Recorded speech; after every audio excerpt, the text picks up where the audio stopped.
judged or put down. Why? Some people should be judged. Some people should be judged. Judge them. So what? Right? We have the responsibility to use the correct vocabulary so as not to cause offence or confusion. No, we don't. Not your vocabulary, anyway. Everybody has the responsibility to keep confidentiality. Yep. Yeah. Unless, of course, it's a safeguarding risk, in which case you should be strung up by your Buster Browns. Everybody has the right to seek help or advice if they want to. But why has anybody said they're not? Of course you can. Right. Ground rules can so guidance for responding to challenges relating to faith or beliefs. Try not to engage in an argument with a student around religious verses or teachings. Instead, shift the discussion towards the fair and just treatment of people and their rights. Understand that there are multiple interpretations of faith. Ensure that any homophobia, bullying, offensive language is challenged in the classroom, whatever the basis of the viewpoint.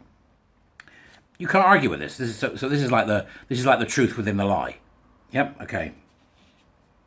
The safety of those in the class is paramount. No, it's not. The learning of those in the class is paramount. You absolute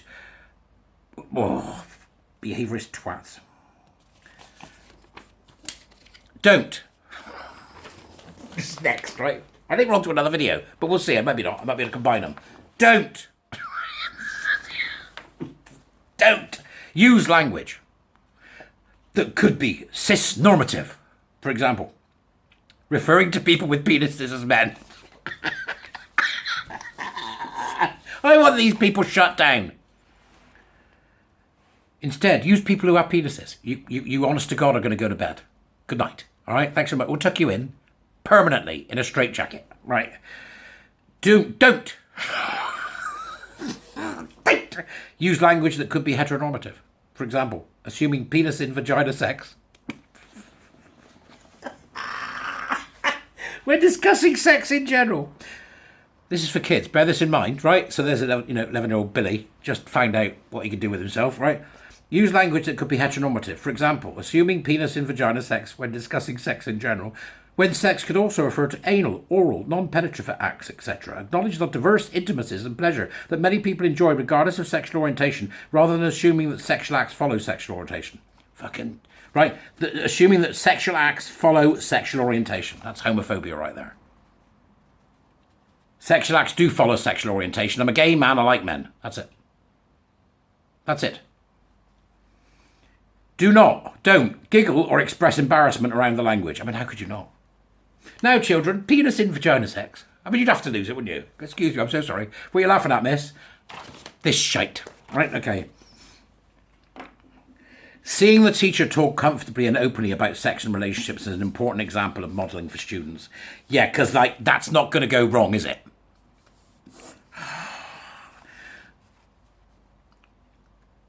Right. Don't use the concept of virginity to think about sex.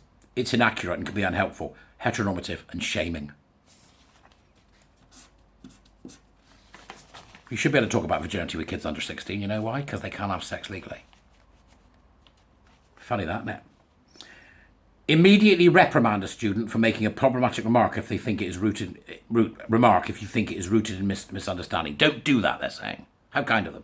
Instead, try to have a conversation about where the comment comes from and guide them to reassess their own thinking. Christ almighty, this is really, really Orwellian stuff. It could be homophobic or transphobic. It is important to make clear that such comments cannot be tolerated if they're inherently disrespectful. And you know as well as I do that everything's transphobic, so that doesn't make any difference. Do not use words like homosexual and homosexuality because they have been used to pathologise gay and lesbian sexualities. No, they haven't. Similarly, the term intersex is now preferred to hermaphrodite. They really are really far behind, folks. Ground rules and tips. Underpin everything with respect, kindness and dignity. No, don't. Really don't. Tolerance. Vigorous debate. And cynical awareness of other humans. That's where you go. I don't care if they're 12. Where appropriate, provide some historical context around gender and sexuality power dynamics. So that the students understand, for example, why pride events take place. Pride events have got nothing to do with gender. You're liars. Give the options for students to leave the room if they... No, don't. Don't. Right? Explain to students that you aren't making any assumptions about their knowledge or experiences, but learning and becoming more informed about RHE is important to all. Wouldn't argue with that. Explain that students can ask any questions they need as long as they're not personal about anyone in the room or school. But that would, obviously, that's, I saw Billy. No. To give students an option to ask questions in private at break, lunch, after school. Dear God. At break, lunch, or after school. Or using a question box. Explain that conversations will remain private unless you think there is a cause for concern over their safety, in which case it will have to be passed on to the safeguarding team. Every single child that's been in a classroom that these people have influenced needs to be passed on to the safeguarding team, because they are now deranged. They will be deranged by this bollocks, unless they've got parents that will put them straight, and there'll be many that will. Be sex positive. Model an acceptance and celebration of differences in sexual orientations, sex preference and decisions, while always championing consensual relationships. How can you champion consensual relationships when you're saying that trans men are men when they're women? You can't, okay? So this is extraordinary. And then you have to set up.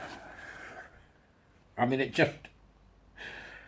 setting up a safe classroom environment. Here we go, right? Just the last few bits before I bugger off. And sometimes learning and implying new vocabulary can be daunting. Yeah, we know that, right? Encourage students to think about pronouns and share their pronouns with the group. Practice and use the relevant vocabulary with colleagues so that in the classroom context you feel comfortable with it. It's a manifesto. Sometimes having a discussion about slang terms and body parts may be useful for clarification. Always use the correct anatomical terminology. Vulva, vagina, penis, scrotum.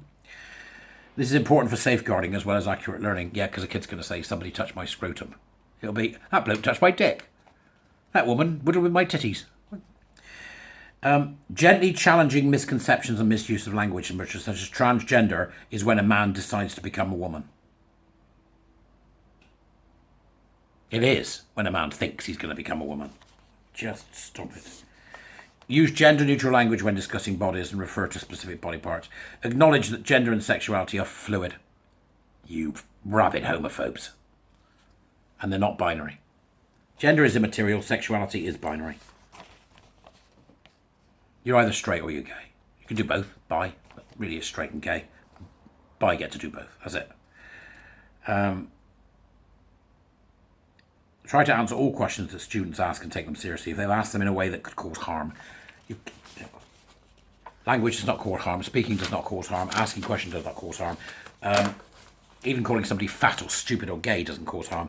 I'm sick of this nonsense, and you should be too. This is from UCL. It went out in August 2020. Apparently it's backed by UNESCO. I put the links downstairs necessary so you can find out what's going on. We need to get this out there. And this is part 2, I think, of this video. But anyway, we need to get it out there, and we need to get it out there as quickly as possible, because this is dangerous, right? It's dangerous. So I want you to share it on Facebook, share it where the hell you can. But most of all, retweet the damn thing. Subscribe, like it, do the usual. Give us some comments about what you think this is about, what you think is going on. Have a look at the document. This is the most dangerous document I've seen in all the years that I've been involved in fighting this bullshit. And whoever produced it needs to be fired. There needs to be an investigation into how the funding occurred and how these people have got themselves into situations where they can produce something which they are then happy to send to schools. It is absolutely disgusting and disgraceful. Absolutely disgusting and disgraceful. That's it, all right? Okay? It's just vile. Homophobia, queer theory, power and oppression narratives. Hey, that kid there's got your cookies. Dangerous. Dangerous, dangerous, dangerous. Conflict, hatred, silencing, censorship. It's the whole kit and caboodle. Given to teachers who are so damn busy that they'll grasp this with both hands because they really don't want to think about the fact that they've got to talk to the children about screwing about and diddling with oneself and all those things that's difficult to do, which actually the parents should tell them, or just their mates, they'll show them. That's what happens. That's what happened to me. Have you done this yet? Listen, become a warrior teacher, all right? We need you now more than ever. Go away and have a fun day. I'll see you later. It's Sunday. Ta-ra, folks.